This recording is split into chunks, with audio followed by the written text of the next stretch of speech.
menjadi pedoman dalam penyelenggaraan negara sejak kemerdekaan. Namun, kondisi Indonesia saat ini menunjukkan adanya kesenjangan antara idealisme Pancasila dan realitas penyelenggaraan negara. Meskipun konstitusi dan kebijakan negara mengacu pada prinsip-prinsip Pancasila, implementasi nilai-nilai tersebut masih menghadapi banyak tantangan. Kasus intoleransi, korupsi, ketidakadilan sosial, serta kesenjangan ekonomi menjadi beberapa permasalahan utama yang menunjukkan bahwa penyelenggaraan negara belum sepenuhnya mencerminkan nilai-nilai Pancasila. Dalam kehidupan politik, masalah korupsi dan oligarki mengurangi kualitas demokrasi yang seharusnya berdasarkan musyawarah dan perwakilan rakyat. Di sisi lain, upaya pemerintah untuk menjaga persatuan nasional dan keadilan sosial belum sepenuhnya berhasil dengan masih adanya konflik berbasis identitas dan kesenjangan ekonomi yang lebar di berbagai lapisan masyarakat.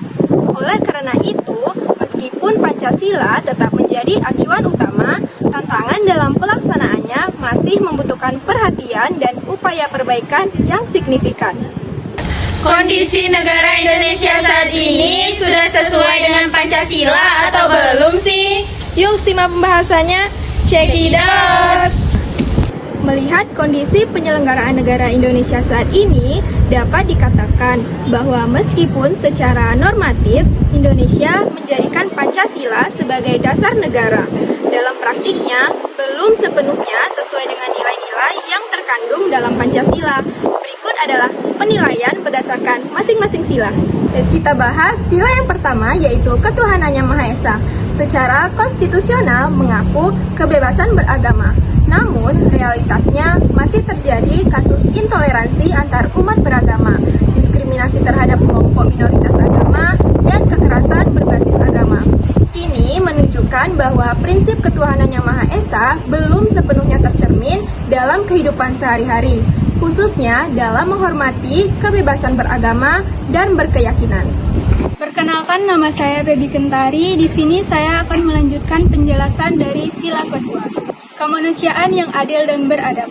Meski ada upaya untuk menegakkan hak asasi manusia atau HAM, pelanggaran HAM dan ketidakadilan sosial masih sering terjadi. Kesenjangan sosial, akses terhadap pelayanan publik yang tidak merata, serta kasus-kasus kekerasan oleh aparat-aparat menunjukkan bahwa prinsip keadilan dan keberadaban masih sering terabaikan.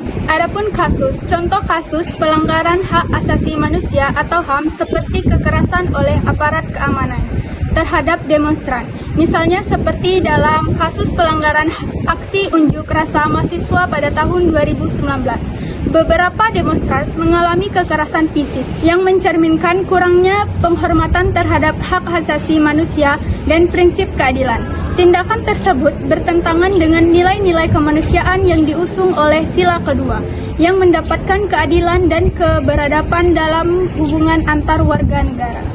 Selanjutnya ada sila ketiga, persatuan Indonesia. Salah satu kasus ketidaksesuaian adalah konflik separatisme di Papua. Meskipun pemerintah telah berusaha menjaga keutuhan NKRI, gerakan separatis di Papua terus berkembang, dipicu oleh perasaan ketidakadilan ekonomi, politik, dan sosial yang dirasakan oleh sebagian masyarakat di Papua. Saya Esyadia Ananda akan melanjutkan penjelasan sila ketiga persatuan Indonesia. Selama bertahun-tahun, ketegangan antara aparat keamanan dan kelompok separatis seringkali berujung pada kekerasan dan pelanggaran hak asasi manusia. Banyak masyarakat Papua merasa pembangunan di daerah mereka tidak setara dengan daerah lain di Indonesia, serta ada ketidakpuasan terhadap pendekatan militer dalam menangani aspirasi dan proteksi warga Papua. Kasus ini menunjukkan bahwa persatuan bangsa belum sepenuhnya terwujud secara adil di seluruh wilayah Indonesia. Masalah ini menunjukkan bahwa penyelenggaraan negara belum optimal dalam menciptakan kesetaraan, keadilan, dan dialog dalam menghadapi konflik di daerah-daerah yang merasa termarginalkan, sehingga tidak sesuai dengan sila ketiga Pancasila. Untuk mewujudkan persatuan yang sejati, pemerintahan perlu memperkuat pendekatan inklusif yang menghargai keadilan kesejahteraan dan kesetaraan bagi semua warga negara tanpa terkecuali. Saya Mardianti akan melanjutkan sila keempat. Demokrasi di Indonesia telah berjalan melalui pemilu lembaga perwakilan. Namun, dalam praktiknya, korupsi politik dan uang, oligarki politik yang seringkali menghambat terciptanya demokrasi yang benar-benar mencerminkan aspirasi masyarakat. Proses pengambilan keputusan terkadang lebih didasarkan pada kepentingan kelompok tertentu daripada kepentingan rakyat banyak. Keadilan sosial masih menjadi tantangan utama. Kesenjangan ekonomi antara yang kaya dan miskin masih sangat besar dan banyak rakyat yang belum menikmati keadilan sosial secara merata, terutama dalam akses pendidikan, kesehatan, dan pekerjaan. Meski ada program pemerintah yang bertujuan mengurangi kesenjangan ini, dampaknya seringkali terhambat oleh korupsi dan birokrasi.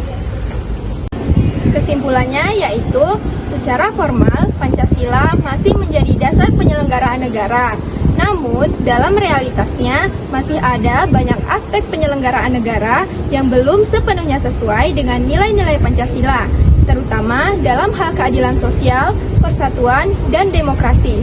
Untuk mewujudkan penyelenggaraan negara yang benar-benar sesuai dengan Pancasila, diperlukan perbaikan signifikan dalam berbagai aspek, termasuk penegakan hukum, keadilan sosial, dan penguatan toleransi serta persatuan nasional. Sekian pemaparan materi dari kami mengenai alasan kenapa sih penyelenggaraan negara Indonesia saat ini belum sepenuhnya sesuai dengan Pancasila. Semoga bermanfaat untuk teman-teman semua. Terima kasih yang sudah menonton. See you on the next video. Bye guys!